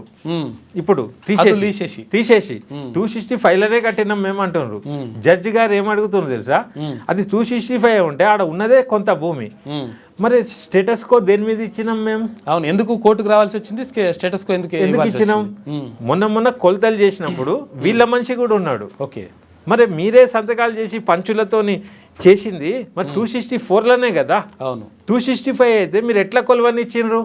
ఇవన్నీ మొట్టకాయలు వేస్తుండు. అయితే ఇప్పుడు వీళ్ళు ఏం ప్లాన్లు ఉన్నారంటే, మా ఇమేజ్ని అసాసినేట్ చేయాలి, నన్ను భయపట్టించి ఏదన్నా చేసి నన్ను నోరు ఇప్పకుండా చేయాలి. వీళ్ళని ఇప్పుడు సామాన్యులను ఎట్లా చేస్తారు? నీ మీద బురదన్న చల్లుతారు, లేకుంటే నిన్ను భయపట్టిస్తారు, లేకుంటే లొంగదీస్తారు, జైభీం లాగా ఉంటారు. కానీ ఇక్కడ ఉద్యమకారుడు ఉన్నాడు, అది అట్టెట్లయితుంది? ఆ లెవెల్ అన్నా కానీ న్యాయం దిక్కు వేరోళ్ళ వాటికే నేను మాట్లాడిన చేసిన ఆడొచ్చి నాకే సరి పెడితే నేను న్యాయం మాట్లాడమంటున్నా. ఇరికిండ్రు ఇప్పుడు. ఇప్పుడు ఆ గిల్లర్లు పక్క బందోబస్తు కట్టిన చూసినవా? వాళ్ళ కరప్షన్కి, వాళ్ళ దోపిడీకి చేసి కట్టిరా కాదా? మరి నా భూమిలో వచ్చి వాళ్ళే కట్టుడు. నేను అనేది ఇచ్చిన 4 ఎకరాలు 4 గుంటలు ఏమైనా కట్టుకుంటే అవసరం లేదు మనకెందుకు. మేము ఇచ్చినామా, మేము ఇచ్చింది తీసుకుంటామా? మా ఖాళీ జాగాల మీరు ఇప్పుడు ఎందుకు కట్టిండ్రు? ఒకవేళ అది 265 అనుకో, ఇన్నేళ్ల నుంచి ఎందుకు కట్టాలి? మళ్ళా సాటర్డే సండేనే ఎందుకు దొరికింది? రాత్రిపూట లైట్ పెట్టి కట్టే అవసరం ఏంది? నీ ఎండోమెంట్ ప్రభుత్వమే కదా. ఇప్పుడు వాళ్ళు ఇంకా ఎక్కడ ఇరుకుతారు తెలుసా? నిన్న ఇంటర్వ్యూలో కూడా చెప్తున్నా, మీరు లోపల పైరవి చేసుకోనన్నా సరి చేసుకొని బతికి బయట పడతారు. రేపు నేను మున్సిపాలిటీని అడుగుతా, పర్మిషన్ అడిగిన రా, నువ్వు వేరే భూమిలో ఎట్లా ఇస్తావు పర్మిషన్? ఆడ ఇరుకుతాడు. ఇప్పుడు నేను ఏంటంట, పర్మిషన్ లేనిది ఎండోమెంట్ కట్టుడు ఎట్లా కట్టింది? మీకు ఫండ్స్ ఎట్లా వచ్చినాయి? మీరు టెండర్ వేసినరా? మీరు ఎట్లెట్లా చేసినారు? చేసినా రాత్రిపూట ఎందుకు చేసినారు? గౌరవ కోర్టు వద్దు అని ఓరల్గా చెప్పినా ఫినిష్ చేసే వరకు ఆగలే. పొన్నం ప్రభాకర్ గారు ఆపేస్తామని చెప్పినప్పుడు ఆపాలే కదా, అక్కడైనా నేను క్షమిస్తా. అది రాసినాక కూడా నువ్వు కంప్లీట్ అయ్యే వరకు ఆగలే. 10 feet పిల్లర్స్ ఉంటాయి, 4 పిల్లర్లు, ఈ రోడ్కు 2, ఆ రోడ్కి 2, పెద్ద గేట్లు తయారు చేసి ట్రాక్టర్లు వచ్చి ఉన్నాయి ఆడ. కబ్జా ఆల్మోస్ట్ అయిపోయింది. ఒక అరగంట టైం దొరికితే ఆ గేట్లు తెచ్చి పెట్టి లాకేస్తే కథమే నా భూమి. దీని వెనక ఎవరున్నారు అనుకుంటున్నారు? ఉన్నదేమున్నది? ఇప్పుడు నేను ఈఓని అడిగితే మినిస్టర్తో మాట్లాడుకో అన్నాడు మా మనుషులు పోయి, పొన్నం ప్రభాకర్ని. మున్సిపల్ ఎమ్మెల్యే కూడా, ఆయన లోకల్ ఎమ్మెల్యే, మినిస్టర్ కూడా. అయితే మున్సిపాలిటీలో పోయి నేను ఫోన్ చేపిస్తే ఆయనే, సార్ మినిస్టర్ ప్రమేయం ఉంది, మేమేం చేయలేము సార్ అంటుండు డైరెక్ట్. నేనే ఇన్నా. మా డాడీ పోయి కలిస్తే నడవని పని, ఆ పిల్లర్లు గేట్లు నీకే వస్తాయి, నీకైతే ఆ భూమి అంటుండు. పిల్లలు ఏం చేసుకుంటారు మీరు? అదే అట్లా అంటారా ఎవడన్నా? ఒక పెద్ద మనిషి ఏమనాలి? ఫస్ట్ పని ఆపునరా? అవును, తొందర ఏమున్నది? క్లారిటీ వచ్చిన తర్వాత కట్టుకోండి ఒకవేళ మీదకి ఉంటే. ఇప్పుడు కొండా సురేఖ గారు అదే అన్నారు, ఫస్ట్ పని ఆపండి, జాయింట్ సర్వే చేయండి, ఆ తర్వాత కట్టండి అన్నది. ఎంత అద్భుతంగా ఉంది. ఇప్పుడు అట్లా అంటే కథమే కదా. మేము ఆయనను కూడా గౌరవించామా, ప్రేమిస్తాం, మేము గెలిపించుకున్నాం, ఒకరు రావాలి కోసం పనిచేసిన వాళ్ళం. పనిచేసినాక నువ్వు ఎట్లా పంగా తీసుకుంటావు? నువ్వు ఏమనుకొని ఉంటావు? ఏదో ఊరు హుస్నాబాద్, ఎవరిదో ఒక ఫ్యామిలీ ఇట్లా చేసి ఇట్లా ఇప్పుడు కబ్జా చేసినాక మాట్లాడతారు చూడు, నీకేమైనా కావాలంటే తీసుకోపో అన్నట్టు. ఓకే, అదన్నా ఉండాలి. కొందరు అనుమానం ఏముందంటే ఇంత అవస్థ వస్తే మినిస్టర్ గారు ఏమన్నా చేయండి అంటే ఏదన్నా సెటిల్ చేస్తా ఆ టైప్ కూడా అనుమానం వ్యక్తం చేస్తున్నారు ఊరోళ్ళు. ఓకే, నేనైతే ఊహించలే కూడా. ఏదైనా ఉండొచ్చు, కానీ నేననేది మీకు ఇచ్చిన 4 ఎకరాల 4 గుంటలు ఏవైతే ఉన్నాయో మీరు హద్దులు చేసుకోండి. ఓకే, అందులో ఏమైనా కట్టుకోండి. ఉన్న హద్దులు ఎందుకు పీకిర్రు? ఫస్ట్ నా భూమి దిక్కున్న హద్దులను ఎందుకు తొలగించిర్రు? కోర్టు నా భూమికి చేసిన కడీలు ఎందుకు తీసేసిండ్రు? ఇది ఒక దేవాదాయ శాఖ గవర్నమెంట్ చేసే పనా? గవర్నమెంట్ ప్రైవేట్ పట్టా కబ్జా చేసుడు చరిత్రలోనే ఫస్ట్ టైం ఇది. అది నువ్వు ఏ ఉద్దేశంతో చేసినావు నాకు అనవసరం. నేను గవర్నమెంట్ చేసింది అంటున్నా. ఈఓ పెట్టి ఎండోమెంట్ చేసిరు నాకు. దాని వెనక ఎవరు ఉన్నారు ఏంది అంటే కనబడితేనే ఉన్నది. కొండా సురేఖ ఆపిస్తే మళ్ళీ స్టార్ట్ ఎట్లయిందంటే పొన్నం ప్రభాకర్తో మాట్లాడుకొని ఆయన లోకల్ మినిస్టర్ అన్నారంటే ఇక నేనేం చేయాలి? ఈఓ కూడా ఆయనతోనే మాట్లాడాలంటుండ్రు. ఆయన పేరు చెప్తారు అందరు అంటుండ్రు. తర్వాత కవ్వ లక్ష్మారెడ్డితో నేను మెసేజ్ చేపించిన. ఆయన జేఏసీ లోకల్ ఉంటాడు కాబట్టి మినిస్టర్ అందుబాటులో ఉంటాడని. నాకు ఎక్కువ మంది తెలియదు ఆయనకు. జేఏసీ అంటే ఉద్యమకారుడే కదా. రాజకీయ నాయకులు ఎట్లుంటారబ్బా, ఒకటంటే ఒకడంటే వాడిని నమ్మలేం మనం. అరే ఎంత ఘోరంగా కిరాతంగా ఉన్నారంటే నువ్వు మేలు చేసినా నువ్వు మర్డర్ చేసినావు అనే బాపతిగాలను మోపైతారు ఊర్లల్లా. ప్రామిస్ అంటానా. నువ్వు మంచి చేసినా నీ గొంతే కోసే బాపతి లుచ్చాగాళ్ళు ఉన్నారు సమాజంలో. లేదంటలేను నేను. ఎందుకంటున్నా అంటే ఒక గౌరవప్రదంగా పెట్టిన శిలాపలకం కూడా నువ్వు తీసేయగలిగినావు అంటే నువ్వు దేనికైనా తెగించినావు అన్నట్టు. ఎక్కడ శిలాపలకం ఎక్కడ తీసారు? గుడిలో గోడ మీద ఉండే మా పెద్దల పేర్లు నేనే సాక్ష్యం, నేనే చూసిన. తరతరాల నుంచి దాతలు ఓకే, భూమిని ఇచ్చిండ్రు కాబట్టి భూమిని ఇచ్చిన దాతలని మా పెద్ద నాన్న పేర్లు మా ఫాదర్ పేర్లు ఉంటాయి దాంట్లో. ఓకే, అది నేను మొన్న విజిట్కి పోతే లేదు తీసేసిండ్రు. అంటే ఎంత అది ఉంటే చేయగలుగుతారు. మళ్ళీ ఏం చేసిండ్రు, ఆ భూమిలో ఒక మూలకు గలీజ్ చెత్త ఉంది ఆడ. మురికి ఉన్నది, మొత్తం డంపులు ఉంది ఆడ, కవర్లు గివర్లు ఆడ. జల్దీ ఒక దిమ్మె కట్టి ఒక చిన్న మూర్తి లెక్క ఏదో పెట్టిండ్రు. ఇంకా పూర్తి కాలే, పచ్చి సిమెంట్ ఉన్నది. అన్ని ఫోటోలు తీసి కోట్లో పెట్టిన సెంటిమెంట్ అన్నట్టు. ఒకవేళ ఇట్లా అప్పుడు ఇక అదంతా వస్తుంది అన్నట్టు. ఇక నేనేం చేయలేను. ఇక ఎటు పెట్టి కబ్జా చేయాలనే జిద్దు మీద ఉన్నారు. ఈ జిద్దే కదా ఎంతో మంది గద్దెలు దింపింది. ఈ జిద్దున్నోళ్ళదే కదా ప్రభుత్వాలు కూలిపోయినాయి, రాజులు కూడా గంగలో కలిసిపోయినరు. జిద్దెందుకు నీకు? నేను అనేది నువ్వు ప్రజల పక్షాన ఉండే మనిషివి, నేను నీ సపోర్టర్ని. నువ్వు నన్ను అలైబలై చేసుకొని నాతో పాటు ఉంటే నేను నిన్ను కాపాడుకునే మనిషిని. నన్ను ఎందుకు డిస్టర్బ్ చేసినావు? నువ్వు ఎందుకు అట్లా చేస్తున్నావు? నిజంగా కాదా? నేను ప్రచారానికి ఏదో సినిమా ప్రమోషను ఇంకేదన్నా మంచి పాలసీ గురించో రావాలి కానీ ఈ భూమి కబ్జా చేసుడు గురించి అంటే నాకే చెత్తగా ఉన్నది, నవ్వేటట్టున్నది, నాకు ఇష్టమే లేదు. కానీ నిస్సహాయ స్థితికి నేను ప్రజాక్షేత్రంలో రావాల్సి వస్తుంది. ఎందుకంటే ప్రతి ఇన్స్టిట్యూషన్, ప్రతి ప్రభుత్వ సంస్థ నిర్వీర్యం అయిపోయింది. అప్పుడు నేను ప్రజాక్షేత్రంలోకి రావాలి కదా. నేను నేర్చుకున్నది ఇదే. నేను గుండానో పైల్వానో అయితే ఒక జేసీపీ తెచ్చి ఈ పాటికి పడేయాలి. నేను పడేయాలేను. ఎందుకు పడేయాలంటే ఒక మినిస్టర్ అండతో కొందరు దుర్మార్గులు ఇట్లా ఎంకరేజ్ చేసిండ్రని వాళ్ళే ఒక నిశాని పెట్టుకున్నారు. నేను అనేది సరే మీరు దుర్మార్గులు కాదు, మీ భూమిలో మీరే కట్టుకున్నారు అంటున్నారు. నేను సప్పుడికి వెళ్ళిపోతా, మీరు కొలత చేయండి. అవును, జాయింట్ సర్వే చేయించేసి ఎవరి దారిలో తేల్చేస్తే సరిపోతుంది. జాయింట్ కూడా వద్దే, వాళ్ళే చేసుకోమను. ఓకే, నేను నా రోడ్ మీద నేను నా బతుకు నేను బతుకుతా. ఓకే, వాళ్ళకు 4 ఎకరాల 4 గుంటలకు మా పెద్దనాన్న దిమ్మెలు ఏదైతే పెట్టిండో అటు ఉన్నాయి లక్కీగా, ఇటు తొలగించిండ్రు. నేను అనేది అక్కడి నుంచి కొలత చేయండి. అనుకోకుండా బై మిస్టేకో బై మిస్అండర్స్టాండింగో పిచ్చోడ్ లెక్క నా భూమి వరకు కూడా వచ్చిందనుకో, నాకెందుకు పంచాయతీ, నేను వదిలేస్తా. అప్పుడు నా భూమి ఎవడు కబ్జా చేసిండో నేను అది తీసుకుంటా, నాకు వస్తుంది తీసుకున్నాడు. ఇంకేం లేదు దీంట్లో డిమాండ్. కొలత ఎందుకు చేస్తలేరు? కొలత చేస్తే ఇరుకుతారని కొలత చేసేసి తేల్చేస్తే సరిపోతుంది లెక్క, అంతే. ఇంకా తెలంగాణ సినిమా ఇండస్ట్రీకి ఏం కావాలని చెప్పేసి అనుకుంటున్నారు? ఇంకేమైతే బాగుంటుంది అంటే తెలంగాణకు సంబంధించి ఇప్పుడు మొత్తం ఫిలిం ఇండస్ట్రీస్కి వేయడం వేరు, తర్వాత తెలంగాణకు ప్రత్యేకంగా వేయడం వేరు. ఏం చేస్తే బాగుంటుంది? ఏంటంటే ఇప్పుడు మనం తెలంగాణ తెచ్చుకున్నాం, ఒక్కొక్క డిపార్ట్మెంట్ని డెవలప్ చేసుకోవడానికే తెచ్చినాం. కానీ సినిమా పరిశ్రమ గురించి అసలు ఆలోచిస్తలేదు ప్రభుత్వం, గత ప్రభుత్వం, ఈ ప్రభుత్వం. వాళ్ళ రాజకీయ కుర్చీల గురించి తెలంగాణ హ్యాపీగా ఎంజాయ్ చేస్తున్నారు. రాజకీయంగా తెలంగాణకు బెనిఫిట్ అయింది. తెలంగాణ పుత్రులు కూర్చుంటున్నారు గద్దె మీద. ఆడి వరకు బాగుంది.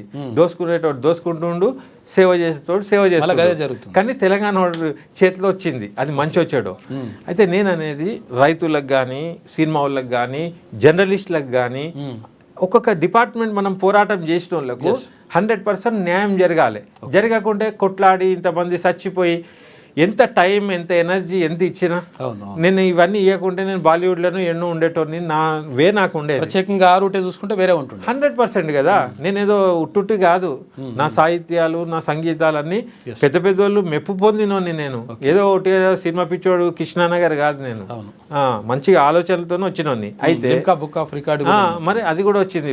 ఆ రికార్డు ఉంటుంది అని కూడా నాకు తెలియదు. వాళ్ళు నా చూసి సెండ్ యువర్ ఆల్ డీటెయిల్స్ అంటే మా అసిస్టెంట్లు నెల రోజులు కాగితాలు గీదాలు పాత సినిమాలు ఈ సినిమా అన్నీ పంపితే టక్కున లెటర్ వస్తే మేము షాక్ అయినాం.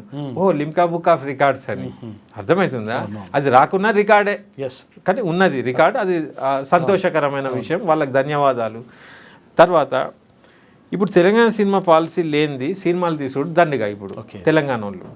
ఓకే, నువ్వు ఏ సినిమా సక్సెస్ చూసుకో, తెలంగాణ నేపథ్యం ఉన్నా ఒక గుత్తాధిపతి రిలీజ్ చేస్తేనే అది రిలీజ్ అవుతుంది, దాన్ని ప్రమోట్ అయ్యి పైసలు వస్తున్నాయి. అంతే, డిస్ట్రిబ్యూటర్లు వాళ్ళే అంతా మొత్తం అవుతుంది. అదే నేను అనేది ఏంటంటే వాళ్ళు చేయకున్నా రిలీజ్ కావాలి, వాళ్ళ ఆధిపత్యం లేకున్నా సినిమా ప్రేక్షకుల వరకు చేరాలి. ఓకే, దానికి సుగమం చేయాలంటే తెలంగాణ సినిమా పాలసీ అవసరం. ఇప్పుడు ముంబైలో బాలీవుడ్ పెద్దగా ఉన్నా మరాఠీ వాళ్ళకు ఒక సపరేట్ పాలసీ ఉన్నది. వాళ్ళు అవార్డులు తెస్తున్నారు, వాళ్ళు కూడా మంచిగా డెవలప్ అయిపోయినారు. హిందీ నడుస్తుంది, ఇక్కడ మరాఠీ నడుస్తుంది. ఇప్పుడు నేను ఆంధ్రోళ్ళకు మీరు వెళ్ళిపోనరి అని ఇమ్మెచ్యూర్గా అంటలేను. మీరు బతుకుని మీరు డెవలప్ కావాలనే తెచ్చినాం. మీ దాంట్లో మా వాళ్ళు పనిచేస్తున్నారా లేదా అది మాకు అనవసరం.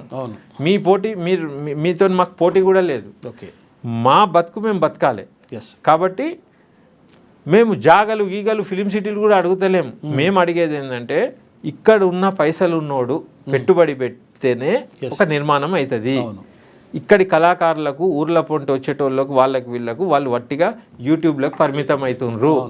వాళ్ళు సెల్యులైడ్ మీద వాళ్ళ తెరలు రావాలంటే పెట్టుబడి పెట్టేటోని కూడా ఆ టేస్ట్ ఉంటుంది, దాని మీద మమకారం ఉంటుంది. దర్శకునికి కూడా ఇక్కడ జీవన విధానాలు వాడు బతికి వచ్చింది కాబట్టి వాని బతుకును తెర మీద చూపించగలుగుతాడు. ఈ బతుకును నువ్వు చూపిస్తే సగం సగం అవుతుంది. భాషలో ఒత్తి మాట్లాడతారు. తెలంగాణ ఒరిజినల్గా మాట్లాడింది వేరే ఉంటుంది. అది ప్రేక్షకుడు చూసినప్పుడు ఏదో తేడా కొడుతుంది, మనం గిట్లెట్లా మాట్లాడతామంటారు, సినిమా ఫెయిల్ అవుతుంది. అయితే ఇక్కడి పెట్టుబడిదారు ఉండాలి, ఇక్కడి దర్శకుడు ఉండాలి, ఇక్కడి ఆర్టిస్టులు డబ్బింగ్ చెప్తే సహజత్వాన్ని వాళ్ళు ప్రతిబింబింపజేస్తారు. అప్పుడు ప్రేక్షకుడు కూడా ఆహ్లాదం పొందుతారు. మీరు తీసిన సినిమాలకు ఇంత పెట్టుబడి పెట్టి తీస్తున్నారు, టికెట్ల రేట్లు పెంచుమంటున్నారు, ఆత్మహత్యలు కూడా జరుగుతున్నాయి. మా తెలంగాణ సినిమాకి వ్యక్తి పూజలు అవసరం లేదు, ఫ్యాన్ ఫాలోయింగ్ అవసరం లేదు. కంటెంట్ మీద సినిమాకి పోదాం, ప్రపంచ ఇంటర్నేషనల్ ఫిలిం ఫెస్టివల్ల మన ఖ్యాతిని చూపిస్తాం, సహజత్వానికి మనం ప్రతీకలు అయిదాం అక్కడ మన సినిమాలు. అప్పుడు ఏమవుతుందంటే చిన్న బడ్జెట్తోని ప్రేక్షకులకు కూడా చిన్న టికెట్తోని ఒక ఆహ్లాదాన్ని ఇచ్చి, మాకు అత్యాశలు కూడా లేవు, మినిమం చేసిన పనికి ఇంత వచ్చి మళ్ళీ సినిమా తీయగలిగిన ఒక బాట ఏర్పాటు చేస్తే అప్పుడు మీ సినిమాలు మీరు పెద్ద టికెట్లతో తీసుకోండి, ఫుల్ బడ్జెట్తోని రేంజ్లు అని పోండి. మేము సాదా సీదా అని మేము పోతాం. ప్రేక్షకులకు ఏది నచ్చితే అది చూస్తారు. అంతే, చూసినప్పుడు మాకు కూడా పైసలు వస్తాయి. ఒక లెవెల్కి వచ్చినాక బంద్ చేయండి రాయితీలు, మా కాడ కూడా ఫుల్ ట్యాక్స్ తీసుకోండి. కానీ మేము గట్టెక్కే వరకు ట్యాక్సులు వసూలు, లొకేషన్ ఛార్జెస్ ఉండద్దు. ఇప్పుడు చూడు, గద్దర్ అవార్డ్స్కి 10,000 రూపాయలు డీడీ కట్టాలి ఫీచర్ ఫిలింకి.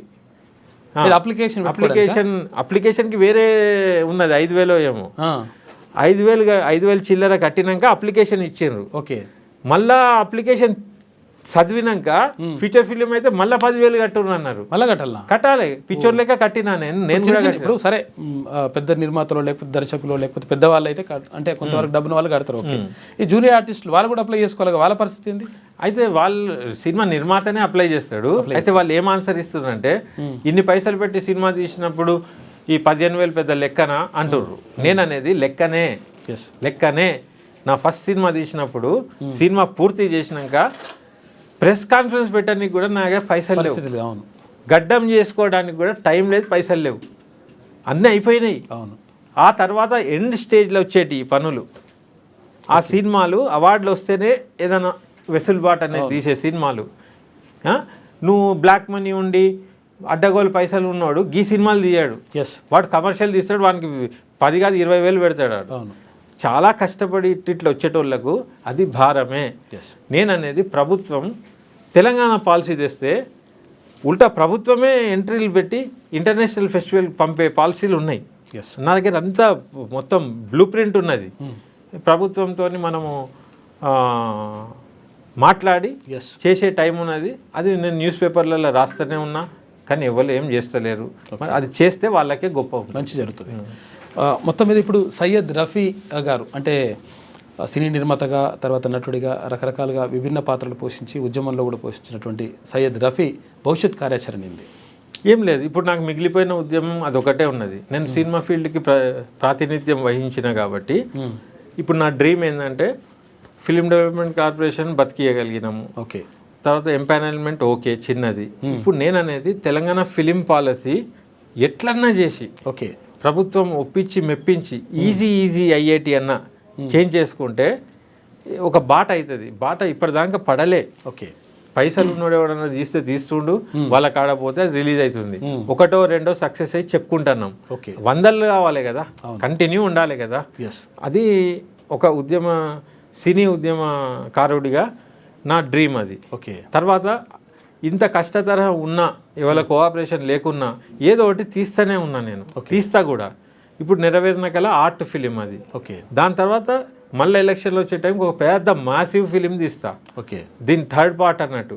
వాడు ఎమ్మెల్యే గెలిచినా వానికి ఎన్ని అవస్థలు ఉంటాయి, వాని ప్రభుత్వాలు ఎట్లా లొంగదీస్తాయి, దాన్ని ఎట్లా వాడు అధిగమించి ఒక పెద్ద ప్రభుత్వాన్ని ఎట్లా కూలగొడతాడు, ఇట్లాంటి లైన్ తీసుకోబోతున్నా. దాంట్లో పాటలు గీటలు 1000 కొద్ది జనాలు ఆ టైప్ తీయాలని నాకు కోరిక ఉంది. అంటే మొత్తం సామాజిక నేపథ్యమే ఉంటుందా లేకపోతే కమర్షియల్ అట్లా కాదు? ఇదే కమర్షియల్. విను, నేను చెప్తా. కమర్షియల్ అని చెప్పి ఏమేమో చేస్తే కమర్షియల్ కాదు. ఇది చేసేది గనక సగటు ప్రేక్షకునికి నచ్చి వాడు ఓన్ అప్ చేస్తే మాది అనుకుంటే అది కమర్షియల్ అయిపోతుంది. అదొకటి చేయాలని ఉంది. తర్వాత నాకు లవ్ స్టోరీలు యాక్చువల్లీ ఇష్టం. ఈ ఉద్యమ బాటలో వచ్చి లవ్ స్టోరీలే చేసిన నేను. నా మధురం పాటలు ప్లాటినం డిస్క్ ఆ జమానాల. అన్ని రసాలు పండించగలం. ఉద్యమం అనేదే కాదు. ఈ తెలంగాణ పుణ్యాన ఏదో ఇటు దారి మళ్ళినం తప్పితే మనం వడ్రంగి లాంటి వాళ్ళం. కట్టె ఇచ్చి ఉలి ఇస్తే ఏదైనా చేస్తాం. అయితే లవ్ స్టోరీలు నాకు ఎందుకు మంచి అనిపిస్తాయి అంటే దాంట్లో సంగీత నేపథ్యం బ్రహ్మాండంగా ఉంటుంది, సెన్సిటివ్గా ఉంటుంది. అది అది అది నాకు రియల్గా ఇష్టం. అది కాకుండా క్లాసికల్ ఇంకా ఇష్టం. అది ఇంకో కోణం నాది. నాకు కర్ణాటక మ్యూజిక్, తర్వాత ఇదేమంటారు మన భరతనాట్యం, కూచిపూడి, ఆ బ్యాక్గ్రౌండ్లో కూడా దాంట్లో కూడా సామాజిక అంశాలు పెట్టి తీయాలని ఉంటుంది. ఇప్పుడు ఫర్ ఎగ్జాంపుల్ ఒక గరీబ్ పిల్లాడు ఉన్నాడు, ఆయనకి సాంప్రదాయం తెలియదు, పెద్ద కుటుంబం ఉంటుంది, సాంప్రదాయం తెలుసు. ఆ గరీబుని చూసి పెద్ద కుటుంబం వాళ్ళు అబ్బా ఎంత స్వేచ్ఛతో బతుకుతున్నారని వాళ్ళు అనుకుంటారు. అక్కడున్నోడు అరే పంజరంలో చిలుక ఎంత బాగున్నది, అన్ని వెసులుబాట్లు ఉన్నాయని అనుకుంటారు. తర్వాత ఈ సంగీత సాహిత్యాలలో కూడా గర్వం బాగున్నది. ఎట్లా ఇప్పుడు నువ్వు ఫోక్ సాంగ్ పాడినావు, ఏమున్నది మా శాస్త్రీయ సంగీతం అంటాడు, ఆడు మురిసిపోతా ఉంటాడు, అంత రాదు మీకు అంటారు. ఎందుకు రాదు? వాని తాత లెక్క కింది స్థాయి వాడు కూడా చేసి వాడిని అధిగమించినప్పుడు దాంట్లో సామాజిక కోణం ఇండైరెక్ట్గా వచ్చేస్తుంది. 100%. అయితే ఆ నేపథ్యం తీసుకొని కూడా దాంట్లో ఇది చూపించాలనేటి ఇట్లాంటి కోరికలు ఉన్నాయి. ఇది థ్యాంక్ యూ సయ్యద్ రఫీ గారు. మొత్తం మీద ఇది ఆయన చెప్తున్నటువంటి మాట. మొత్తం మీద ఇక్కడ దర్శక నిర్మాతగా ఉండడంతో పాటు తెలంగాణ ఉద్యమకారుడిగా, తర్వాత తెలంగాణ కోసం ప్రత్యేకంగా ఏదో చేయాలనేటువంటి ఒక తపన, తర్వాత కుటుంబ నేపథ్యం కూడా అందుకు తోడ్పడ్డది. అయితే ఇవన్నీ కూడా చేయడంతో పాటు ఒక కళ మిగిలిపోయింది. 100% తెలంగాణకు ప్రత్యేకమైనటువంటి అంటే ఫిలిం పాలసీ తీసుకురావాలి. ఫిలిం పాలసీ తీసుకురావడం ద్వారా తెలంగాణలో ఉన్నటువంటి కళాకారులకు కానీ తర్వాత ఇక్కడ ఉన్నటువంటి నిర్మాతలకు లేకపోతే దర్శకులకు అందరికీ కూడా ఒక రకంగా ఉపయోగపడాలి. ఎందుకంటే దీనికి సంబంధించి ప్రత్యేకంగా రాయితీలు ఇవ్వడం కానీ లేకపోతే ప్రోత్సాహకాలు కల్పించడం కానీ తెలంగాణ వాళ్ళకు ప్రత్యేకంగా ఇట్లా పాలసీ తీసుకురావడం ద్వారా ఇక్కడ ఉన్నటువంటి వాళ్లకు అంటే స్థానికులకు ఊతమిచ్చినట్టు అవుతుంది. వీళ్ళు మంచిగా డెవలప్ అయిన తర్వాత ఒక స్థాయికి వచ్చిన తర్వాత మన అందరితో కలిపినా కానీ ప్రాబ్లం లేదు.